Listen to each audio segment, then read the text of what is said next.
Okay, next on some more anime fucking like stuff.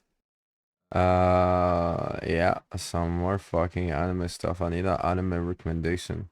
So yeah, like the next one is how to traumatize yourself in 13 episode or less. So yeah, I need some anime recommendation. We watch anime. Um, Mother Basement, also a great YouTuber. Like you should check him out. So let's check this out. Oh, fucking magic, dark magical girl t-shirt. This man is a fucking alpha, dude. Anime for the hype, the fantasy, the laughs, and romance. But sometimes all that feel-good stuff just isn't enough. Sometimes you just want to fucking like watch the anime and go to bed and hope you don't wake up, you know? Sometimes you want to feel bad. Just have a good long cry and let it all out, you know? But some of those sometimes you just don't have time for that long of a cry. Maybe classes are really starting to pile on, or you're juggling 2 jobs. Whatever the case, you've got to make the most of your weekend by having the most efficient emotional breakdown possible. This week, I got you covered, because this video contains 10 of the most traumatic experiences you can get from an anime in 13 episodes or less. Each one. Yeah, let's fucking yeah. I'm alone in this stuff. Fuck. Oh, yes. Yeah, to me. Guaranteed to turn you into a sobbing wreck or your money back. And hey, if you ever need a pick-me-up after one of these bring-you-downs, today's sponsor, Isekai Slow Life, is here to help. Every weeb wishes they could be reborn as a random fantasy thingamabob surrounded by sexy elves and cat girls and stuff, and Isekai Slow Life lets you finally live that fantasy. The thingamabob in question is an adorable little mushroom guy or girl that finds itself elected mayor of a quaint little village after using its magic mushroom juice to help out some local businesses, opening up some light, relaxing town sim gameplay with fun additions like a cute little fishing minigame. As your town grows and you venture out on quests, complete with cute little visual novel cutscenes, you'll bring in more and more fantasy cuties with their own stories to tell, all of whom you can take on dates and eventually add to your ever-growing family. Starting April 7th, you'll even be able to recruit characters from That Time I Got Reincarnated as a Slime as part of their big new collab event, which also includes a new storyline, new gameplay, and new gift packs and achievements to unlock. To get your fill of cozy fantasy vibes, just click the link below or scan this here QR code to start your Isekai Slow Life today. And when you do, don't forget to use the gift code MUSHROOM to get 10 free draws plus a pack of bonus items. In start. Um. That time I got reincarnated as a slime. Fucking great anime. Watch this if you get the time. That's like.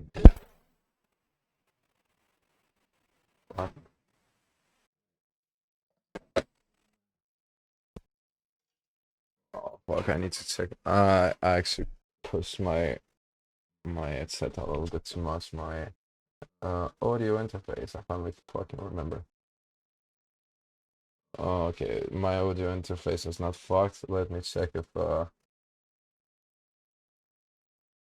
okay. Let me be right back for just a second.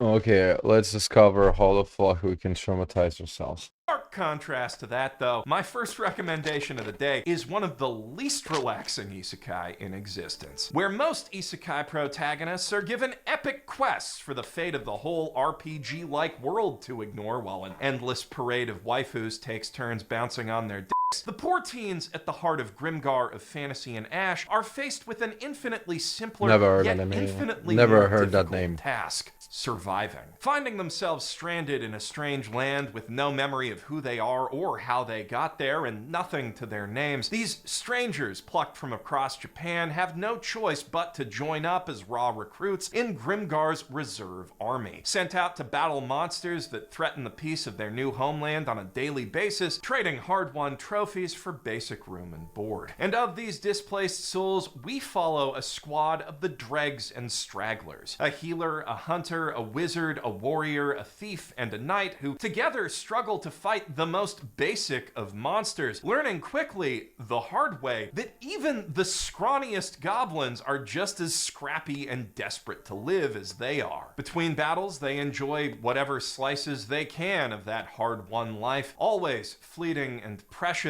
and often overshadowed by the trauma of the last fight and the pressure of the inevitable next one. We get to know them as they come to know themselves and each other, rediscovering and redefining who they were before and what drives them now, all the while knowing that at any moment, any one of their journeys could be brought to an abrupt end. And you can probably guess from its presence in this video that one eventually does. Grimgar fills its heartbreakingly beautiful watercolor world with complex and compelling characters, using our attachment to them to devastating effect. It's a poignant tale about processing grief and overcoming adversity that asks potent questions about how our past defines us and we, in turn, define our future. Unfortunately, this too short first and only season only gives the faintest glimpse of what future awaits these unlikely heroes in the epic saga of the light novels, but the story it tells does work perfectly well as a self-contained arc.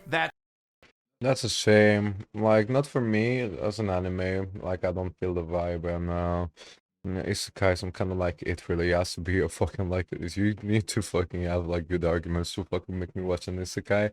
But maybe you. I don't know. That said, if you've absolutely positively got to get closure from your depressing portal fantasies, there is a fantastic original isekai that I also can't recommend I hope that like the manga is finished though. enough. Long before ReZero proved that auto-saving checkpoints are the worst cheat power ever, and Grimgar demonstrated they're still better than the alternative, now and then, here and there, was doing the dark fantasy subversion thing way back in 1999. Doing for the likes of Digimon and Monster Rancher what those shows do for the modern SAO-esque stat screen fest. The hook is brilliantly elegant. You take your typical incurably optimistic power of hope and friendship dipstick, here named Shu Matsutani, and send him off to another world, as was the style at the time, but instead of verdant landscapes and friendly collectible combat critters, all he finds waiting for him on the other side is despair, drought, and dozens upon dozens of child soldiers pressed into the service of an increasingly paranoid megalomaniac. That's not to say the world he ends up in isn't beautiful. This is one of the most gorgeous examples of traditional cell animation ever broadcast.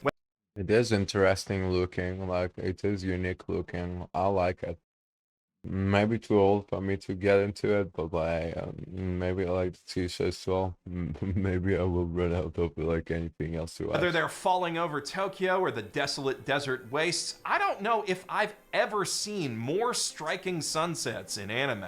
But they're the deep, lingering sort of sunsets that cast long shadows and throw the horrors of the world into harsh relief. Now and then, here and there, is one of those anime that beats you down and never really lets up, piling psychological abuse, torture, sexual violence, and every war crime in the book on its young hero and his friends with each successive episode. It's so much, it leaves you numb more often than it gets the waterworks going, at least until the dam bursts at the very end, which can make it difficult to watch, especially if you yourself or the world you live in are going through it at the moment. But if you can stomach it, seeing how Shu clings on to hope and fights to smile even in the face of overwhelming adversity is powerfully inspiring and cathartic. But if you're looking for an adventure that'll lift your spirits rather than crush them, even as it's turning your face holes into faucets, we've got an original anime for that too. Few anime make my heart soar quite like Sora Yorimo Toi Basho.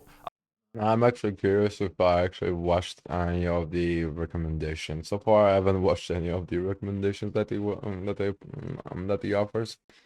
I'm curious to see if like I actually stumble upon one of the animes that they will present. A Place Further Than the Universe in English, or Yorimoi to its friends, is a show about three cute girls with vibrant Mm. To me, animes that traumatize me. Let me think. Well, school days, obviously. Well, also like I feel a weird one. Mm,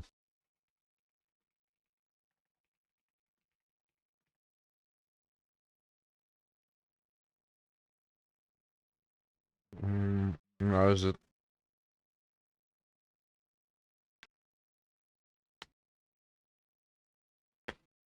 I think I can find it. It's one of the best you feel. Mm,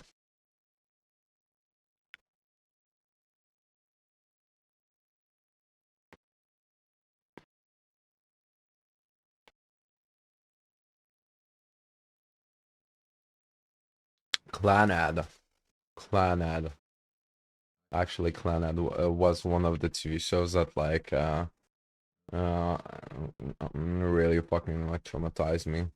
Mm, Other than that, like mm, I don't know. I guess Chainsaw Man in certain ways, and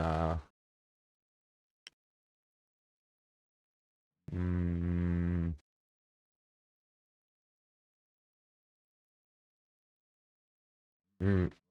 and what's it called? Mm,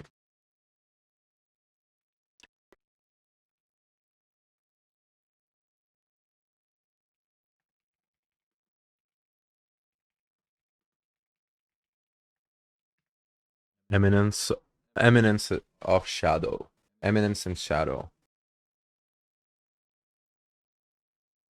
like Eminence in Shadow. I actually watched it all. I don't even know why. It's not Eminence in Shadow. Fuck. What was it called? Fuck.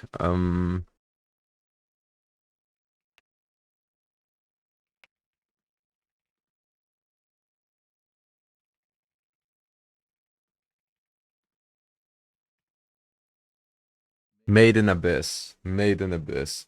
You want to traumatize yourself? I don't know if I'll mention it, but like these are like the ones that actually fucking traumatize me.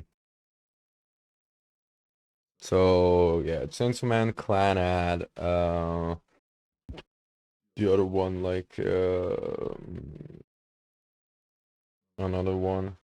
Oh, and Clan Ad,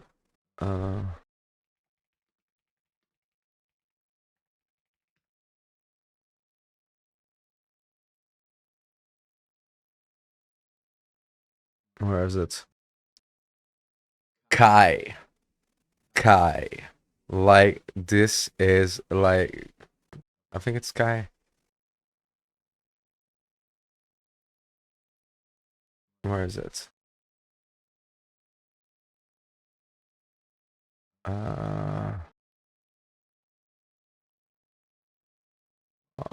yeah.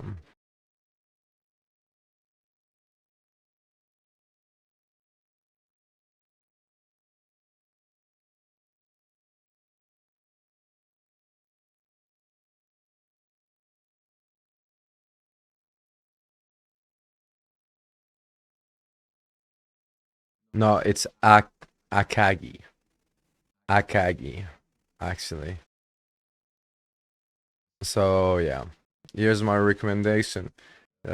Maybe it will add up to differently something to contrasting what you. personalities whose obvious maybe you'll recommend the same His ones. destiny of uniting as a light music band or tea ceremony club or whatever is diverted by the fourth one, Shirase's unshakable dream of exploring Antarctica, hoping to follow in the footsteps of her scientist mother who disappeared long ago on an expedition down south. You don't need to know that this anime's in this video to see where that storyline's going, but even though you will see it coming, you will not be ready when that moment hits. And there are plenty moments leading up to it that'll also have you blubbering like a penguin as the demure Shiraishi, incurably outgoing Hinata, and anxiously upbeat Mari each struggle to overcome their own challenges so they can be there for their friend when she needs them most. But more than that, and more than just about any other anime I've watched, especially at this length, Yorimoi has an incredible ability to wring out tears of awe and joy at the beauty of the world we live in, the power of the bonds that carry us through it, the siren song of adventure and discovery that drives us to venture out and find those precious things, and the raw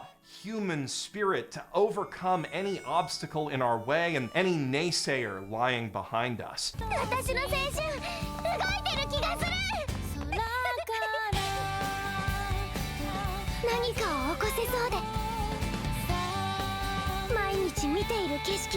It's even funnier when they have like a This anime makes my it's even funnier when they have such an upbeat fucking like opening song, and it's like, no, we choose it, but it's still a fucked up anime, dude. heart soar in a way that nothing else out there has ever really matched, besides going out there with people I love and having an adventure of our own. Out of all the anime I'm gonna recommend today, this one might be the most likely to legitimately change your life, except maybe for Anohana, depending on when you watch it. Mari Okada's masterful meditation on grief, depression, and survivor's guilt has helped me through some of the toughest moments in my own life, and if I had to single out any one piece of media that's responsible for my low-key addiction to ugly crying, this would be it. If you haven't seen it yet, I've got a whole video essay on why you need to change that on my second channel because it got I don't like the but to car give you the design. short version, Anohana,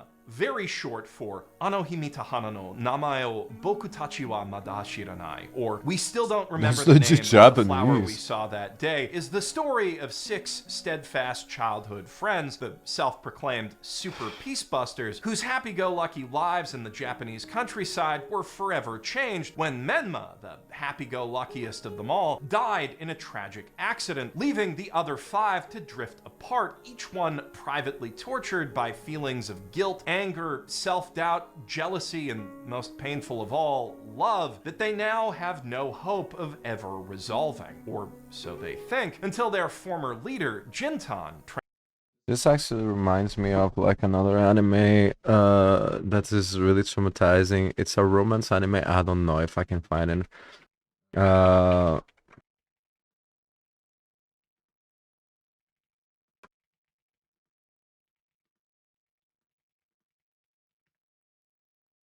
uh it's like a romance anime where like basically like um there's a love triangle, right, ongoing, and basically like, but the dude is meant to be with like one of the girls, and this is it, you know. And but the problem is that the girl dies, and so they end up together, or like no, she end up in coma, and she ends up in coma. Uh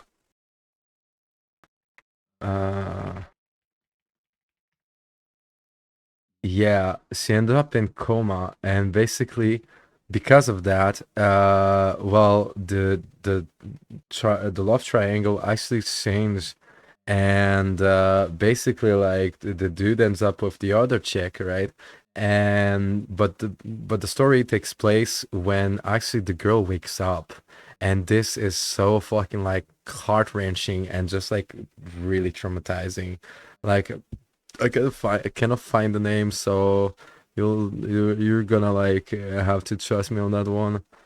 Uh, wait. Um, is this it?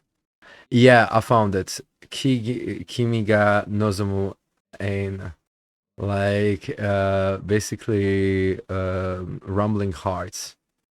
Like this is really traumatic. Like this is a great show. Transformed by trauma from an outgoing ball of energy and charisma into a surly, truant gamer shut-in, is visited by Menma's ghost one hazy summer day. Or maybe it's just a heat-induced hallucination. He really can't be sure since he's the only one who can see her, and he's certainly not in the most stable mental state. But real or not, she gives him the gentle push he needs to go out and reconnect with his former friends so they can all travel down the painful path to healing together. Personalities clash, repressed memories resurface, and long-held secrets come spilling out across 11 episodes of immaculately crafted drama as the group hurtles toward one of the most explosively emotional climaxes of anything you'll ever see. Again, if you haven't seen it yet, it's a can't-miss masterpiece. If you have, I'd also recommend Mario Kado's movie Makia, or if you've seen both of those and you're itching for another thing about a white-haired girl with not a lot of time left, then you might also like my next recommendation. If you measure the worth of a downer anime in terms of pure tears per minute, then Plastic Memories might just be the most devastating entry on this list. The last two and several other arguably deliver much harder gut punches,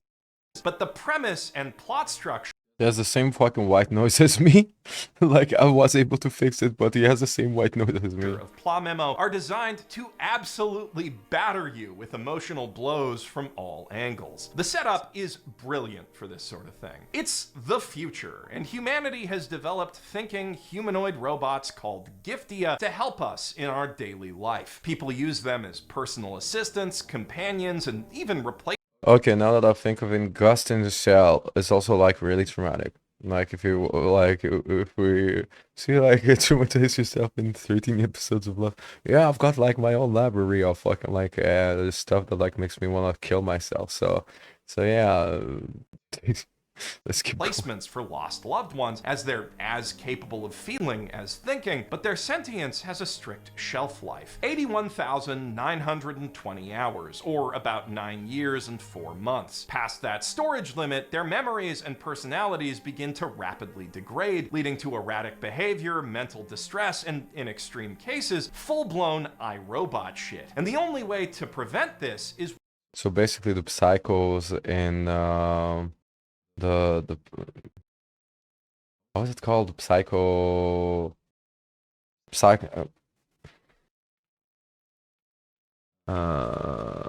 So it basically talks about the cyber psychos, the cyber yeah, the cyber psychos, right?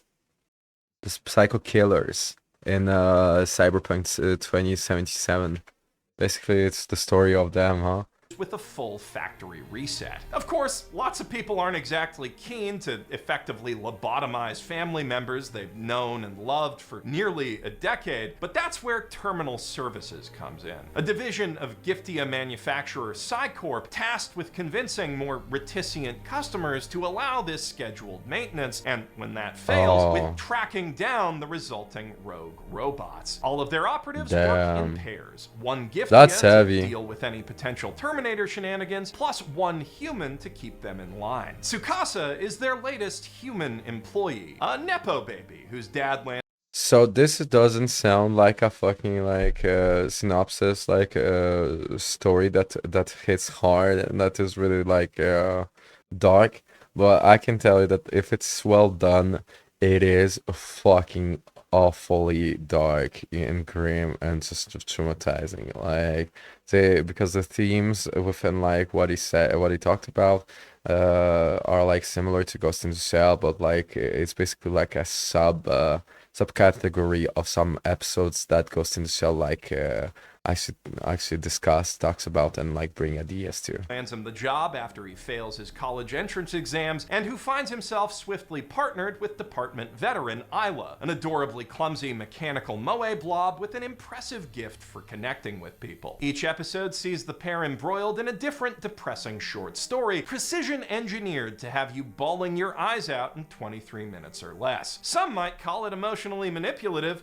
I call it efficient. And while those episodic plots are busy pummeling you in the feels, it gradually winds up a hell of a haymaker with the ongoing story of Tsukasa and Isla's growing feelings for each other in the face of her rapidly impending expiration date. Plastic Memories explores a softer, more optimistic side of sci-fi than the cyberpunk dystopias typical of anime, yet uses that to build a surprisingly compelling and personal tragedy.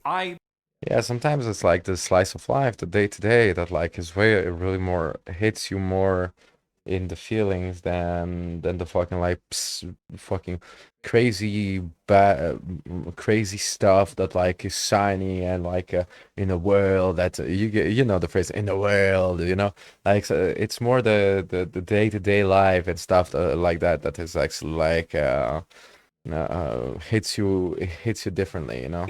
Probably don't have to say what that last sentence was a segue to, just like I probably don't even have to tell you to watch Cyberpunk Edgerunners in the first. Talking about Cyberpunk, I forgot to talk about Cyberpunk Edgerunners. Well, Cyberpunk Edgerunners, they talk about like similar themes as well with the psycho killers, the cyber killers. It is front and center in this video's thumbnail for a reason, unless A/B testing said that something else worked better, but I really doubt that anything's about to outperform the David Stare, an image that near instantly became synonymous with fictional trauma after Netflix released Studio Trigger's hauntingly beautiful tie-in anime for CD Projekt Red's mega-budget mega-city sandbox adaptation of Mike Pondsmith's classic tabletop RPG. But if somehow you missed the hype train and all the memes, and you still have no idea why everyone at the Anime Con rave started sobbing when that one slow dance song came on, don't let all. Yeah, I'm just gonna say it.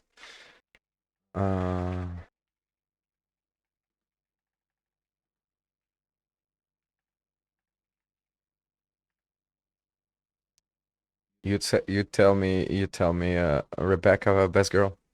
Rebecca, best girl. No, fuck you. Lucy, best girl. Lucy, best girl. All those layers of corpo licensing fool you. This show is a straight up masterpiece and the front runner for the greatest video game adaptation ever made in any medium. Now, based on the game in question, plus prior works from the studio and director Hiroyuki Imaishi, you might come in expecting a balls-to-the-wall power fantasy action extravaganza full of dead cops and corporate goons, big explosions, and bigger boobs, and you will absolutely get that as you follow ex-honor student David Martinez's fall over the edge into the underbelly of Night City and his techno time dilation-powered rise back up into the pantheon of cyberpunk legends alongside his literal and euphemistic partner in crime Lucy and all her punk friends. Well, most of the boobs are modestly sized by anime and Imaishi standards, but they are still there. However, throughout his battles against fellow mercs and mega-corporate Goliaths alike, you'll also be met with a profound sense of loss, time and again, as you bear witness to a fascinating and visceral treatise on how love can hold us together in the face of brutal systems that seek to break us down into compliant pulp.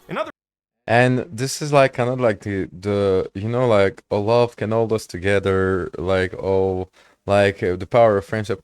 It doesn't fucking works for me in a fucking like anime like My Hero Academia or like Naruto, but it works in Cyberpunk Edgerunners because or Chainsaw Man, you know, like just because it doesn't feel like fucking sugar coated and fucking hypocritical, you know. And usually there's more to just like love and friendship will fucking save us and make us better people. Like there's more, there's like something unique to that, to these like morals compared to like your Naruto's or like your fucking like One Piece, you know? In other words, you're gonna cry. a lot. And even though it's just 8 episodes long, you might want to spread those out across your weekend or even an entire week just to give yourself time. No, you should watch it at once. Like, you should watch it at once. And to process it all. But of course, that runtime is also a bit of a lie, since once you're done watching, you will be itching to jump into the 100+ hour long game to try out all the badass weapons and cyber mods you saw in the show, and ultimately write your own epic, bittersweet tragedy on the neon-drenched streets of Night City. So Yeah, so if you never played Cyberpunk 2077, and you start with Cyberpunk Edge Runners, and you get invested enough to fucking play Cyberpunk 2077, bro, you're in for right street, bro. Like, I'm just, I won't even say anything else. You're in for such a fucking beautiful treat. You're in for such a fucking good time, you know? let me give you another Netflix rec that'll actually take just one weekend to finish. This one, steampunk rather than cyberpunk. Violet Evergarden is similar in structure to Plastic Memories, actually, a work-life tale about a job that naturally sets up a series of potently poignant short stories, culminating in a grand emotional climax for the protagonist, who helped all those other characters through those stories. But I'd argue the setup and execution is considerably more elegant. Our titular heroine, Violet, is an emotionless steampunk combat cyborg raised to kill in a world at war, then left adrift in peacetime. Struggling to process the loss of her commander, the only man who ever cared for her and the only one she cared for in turn, as well as to understand the true meaning of his last words: I love you. Trying to find a place in a world that no longer needs her, she settles in as a mail sorter at a private post office, only to discover by sheer chance the exact opposite of her calling. Auto memory dolls. Typists tasked with transcribing the words hidden in the hearts of their clients, with putting concisely to paper the thoughts and feelings we all struggle to express. The exact wrong job for a girl with no emotions. But perhaps, Violet thinks, by connecting with others and listening to their hearts, she might begin to hear her own. Violet Evergarden might just be Kyoto Animation's single saddest and most beautiful anime, and Okay, I will actually save this one. Like, this one seems interesting. Like, this one actually is seem interesting enough.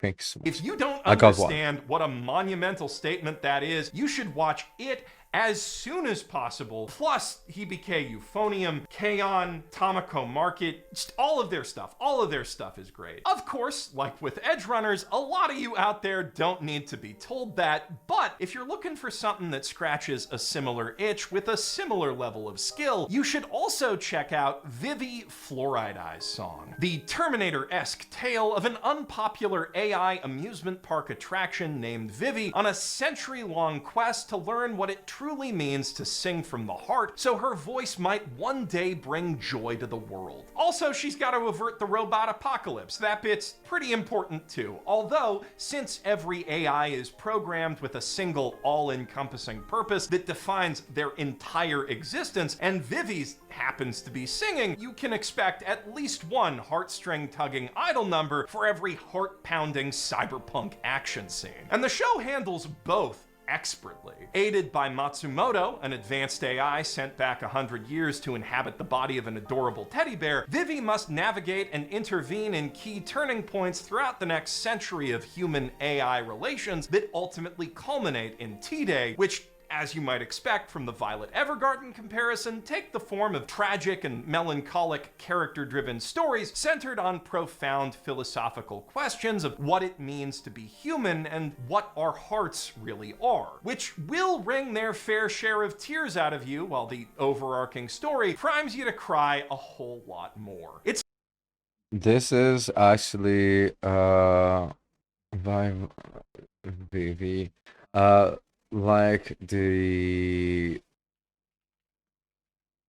Yeah, like the story doesn't like it doesn't like look like much to me, but the art direction is actually fucking sick. I really love the way it looks. So, and it seems they seem to be really like put a care, so maybe I'll give it a It's try. a very effective structure. There's a reason 3 different anime in this video employ it, and if Plastic Memory's use of it's around here and Violet Evergarden's way up here, then Vivi is right there under it. If you'd prefer a sad anime about a slightly more plausible apocalypse, relatively speaking, I've got one more Netflix original for you, Japan Sinks 2020. So named because it's a modern reimagining of the 70s disaster novel Japan Sinks, which tells the story of Japan, well, sinking. This new version follows a half-Japanese family as they struggle to survive a series of off-the-scale earthquakes set to plunge the entire archipelago into the Pacific. Their journey to escape takes them out of the big city and into the countryside, up and down mountains, and even through the compound of a pot-smoking cult, painting along the way a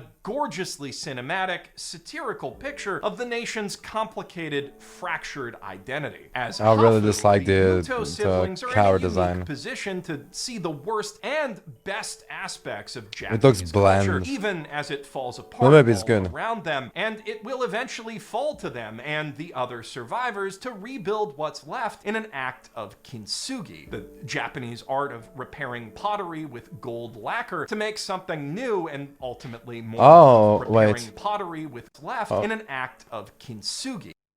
Oh, it's kintsugi. Okay, this word. They usually they do that to teapots, to broken teapots. They use gold to actually fix a teapot. Using the moral to that it's that it's better to repair something that is precious rather than replace it. And it's like it's a Japanese tradition that is really beautiful. Kintsugi. I'll actually write this one because I'll forget. Um. Mm, there you go.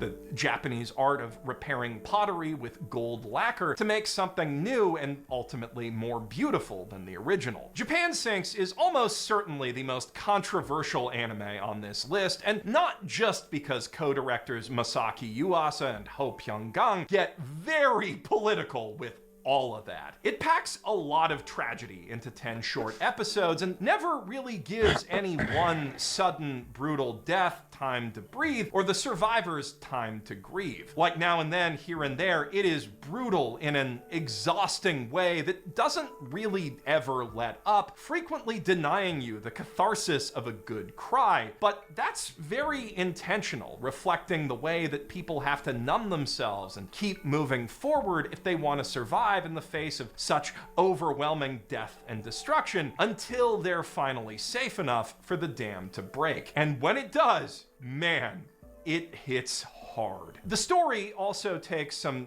decidedly strange turns with an outright surreal midsection that'll leave you wondering whether you should be laughing or crying, and a thoroughly cinematic show-don't-tell approach to storytelling that does very little to hold your hand through any of that, which can make it a very rewarding watch or a very frustrating one, depending on how much of yourself you give to it and how much you with that weird shit. This is not a second screen sort of show, and even if you do commit to it, you may end up loving or hating it. But either way, I can promise you one thing, you will not come away bored.